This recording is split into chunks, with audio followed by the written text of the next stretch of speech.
Padahal stok beras melimpah, tapi harganya di pasar kok malah naik? Gimana ceritanya? Harga beras jadi salah satu penyumbang inflasi bulan Juni 2025. Saudara, diduga karena ketersediaan terbatas dan belum memasuki musim panen, harga beras di Kota Gorontalo merangkak naik. Meski naik perlahan, namun warga mulai khawatir harga beras Pemirsa, harga beras lokal di sejumlah pasar tradisional di Kota Banjarmasin terus merangkak naik dalam beberapa waktu terakhir. Kenaikan ini berdampak terhadap minat konsumen yang kini ramai beralih untuk mengkonsumsi beras dari luar Kalimantan.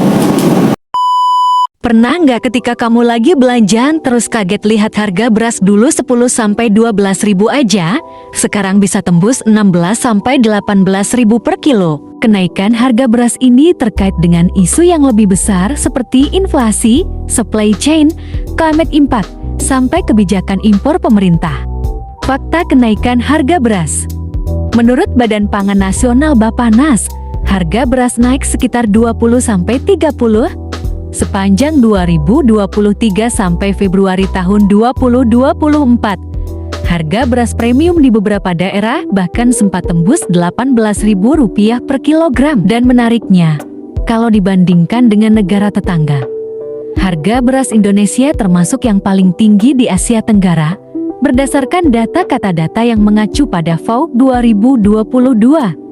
Harga beras Indonesia mencapai $0,96 per kilogram, lebih tinggi dibandingkan Thailand, Vietnam, Myanmar, dan Filipina.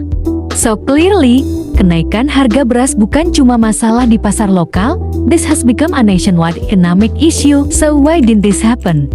Kenapa harga beras Indonesia bisa naik dan lebih mahal dari negara lain? Pertama, produksi turun akibat cuaca ekstrem dan El Nino. El Nino bikin musim kering lebih panjang dan menyebabkan gagal panen di beberapa daerah. Data BPS, produksi padi turun dari 54,65 juta ton 2022 menjadi 53,63 juta ton 2023. Supply turun, demand tetap, harga naik. Simple ekonomiknya, supply turun, price naik. 2. Distribusi dan rantai pasok kurang efisien. Supply chain beras itu panjang dari petani, penggilingan, distributor, pasar. The longer the supply chain, the higher the cost. Biaya logistik, pupuk, dan BBM naik, harga jual ikut naik. Ketiga, impor sebagai solusi sementara. Pemerintah akhirnya impor untuk menstabilkan stok. Menurut Bulog, impor beras 2023 mencapai 3,06 juta ton, tertinggi dalam 5 tahun terakhir. But remember, impor itu solusi jangka pendek, bukan solusi utama. Let's talk about the impact. Kenaikan harga beras ini berdampak langsung pada inflasi pangan. Data BPS menunjukkan beras menjadi penyumbang inflasi terbesar pada Februari sampai September tahun 2023. Buat masyarakat menengah ke bawah, kenaikan rupiah 1.000 sampai 2.000 itu signifikan, karena beras itu barang inelastis, mau mahal tetap dibeli. Akibatnya, daya beli melemah, UMKM pun tertekan, harus pilih antara naikkan harga atau perkecil porsi. So what can we learn from this phenomenon? Kenaikan harga beras ini menunjukkan bahwa ketahanan pangan itu sangat penting.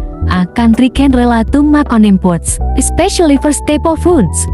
Solusinya yaitu efisiensi supply chain, teknologi pertanian. Untuk jangka pendek, pertama operasi pasar bulog, 2. Bantuan pangan, 3. Impor sementara. Tapi long term strategi harus fokus pada modernisasi pertanian, digitalization of supply chain, dan diversifikasi sumber pangan supaya tidak 100% bergantung pada beras. Menurut kamu, solusi terbaik apa? Fokus ke peningkatan produksi lokal, regulasi harga, atau diversifikasi pangan? Share your thoughts in the comments.